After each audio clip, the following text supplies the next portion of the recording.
সুখবর বন্ধুরা, আজ বাংলার বাজারে প্রচুর পরিমাণে বেড়ে গেল আলুর দাম। বৃষ্টিপাতকে কেন্দ্র করে দক্ষিণবঙ্গের পাশাপাশি উত্তরবঙ্গের প্রায় প্রত্যেকটি জেলাতেই শাকসবজি ফসল প্রায় প্রত্যেকটি জিনিসে কিন্তু নষ্ট হয়ে গিয়েছে, যার ফলে আলুর দাম কিন্তু বর্তমানে বাজারে আস্তে আস্তে বাড়তে শুরু করেছে। আবহাওয়া দপ্তর জানিয়েছে আগস্ট মাস শেষ হবার আগেই বঙ্গোপসাগরে কিন্তু আবারও নতুন করে তৈরি হতে পারে গভীর নিম্নচাপ, আর এর ফলে সমগ্র পশ্চিমবঙ্গের পাশাপাশি বাংলাদেশ জুড়ে থাকছে ভারী থেকে অতি ভারী বৃষ্টিপাতের পূর্বাভাস। আর আবহাওয়া দপ্তরের কথা যদি অক্ষরে অক্ষরে মিলে যায়, তবে কিন্তু পশ্চিমবঙ্গের বাজারে আলুর দাম অগ্নিমূল্য হতে কেউ কিন্তু আটকাতে পারবেন না। বর্তমানে আজকের দিনে দাঁড়িয়ে বাংলার উত্তরবঙ্গ থেকে শুরু করে দক্ষিণবঙ্গের প্রায় প্রত্যেকটি জেলাতেই আলুর দাম কিন্তু কোথাও 50 টাকা, কোথাও 80 টাকা এবং সর্বোচ্চ কোথাও 100 টাকা পর্যন্ত বস্তাপ্রতি দাম বৃদ্ধি পেতে দেখা গেছে। এবং আগামী এক সপ্তাহের মধ্যেই এই দাম কিন্তু আরো প্রবল বেগে বাড়তে চলেছে। তো সুপ্রিয় দর্শক, আমরা এখন দেখে নেব আজকের দিনে দাঁড়িয়ে কোন কোন জেলাগুলিতে আলুর দাম কত টাকা বেড়ে গেল।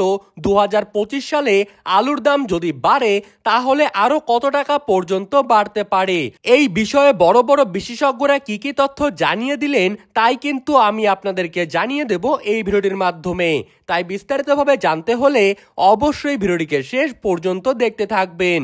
আর আপনি বাংলার কোন জেলার আলুর বাজার দর সম্পর্কে জানতে চান সেই জায়গাটির নাম ভিডিওর কমেন্ট বক্সে লিখে জানিয়ে রাখবেন। এবং সবার আগে সবার প্রথমে আলু সম্পর্কিত যে কোনো খবরের আপডেট পেতে হলে আমাদের ইউটিউব চ্যানেলটিকে সাবস্ক্রাইব করে রাখবেন। তো চলুন এক নজরেই দেখে নেওয়া যাক। শুধু পশ্চিমবঙ্গই নয়, আসাম, বিহার, ঝাড়খণ্ড, উড়িষ্যা, ত্রিপুরা, আগরতলা প্রত্যেকটি জায়গাতেই বর্তমানে আলুর চাহিদা বৃদ্ধি পেতে দেখা যাচ্ছে। তার সব থেকে বড় কারণ হলো বৃষ্টিপাত।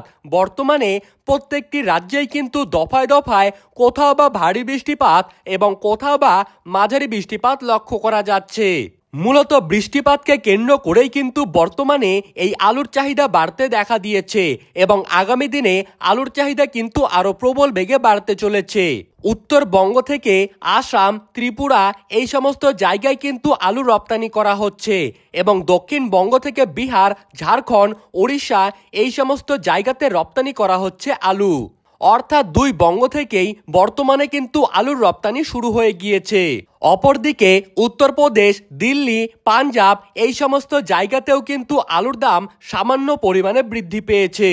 অনেক বিশেষজ্ঞরা জানিয়েছেন এই সময় আপনারা নিজেদের কিছু সংখ্যক আলু বের করে তা বিক্রি করে ফেলুন এবং তা বিক্রি করে নিজেদের লাভটুকু তুলে নিন এবং অবশেষে যখন আলুর দাম বাড়বে তখন বাকি আলুটুকু বিক্রি করে নিজেদের লাভের পয়সাটুকু তুলে নেবেন, আর তাতেই কিন্তু আপনার ভালো হবে।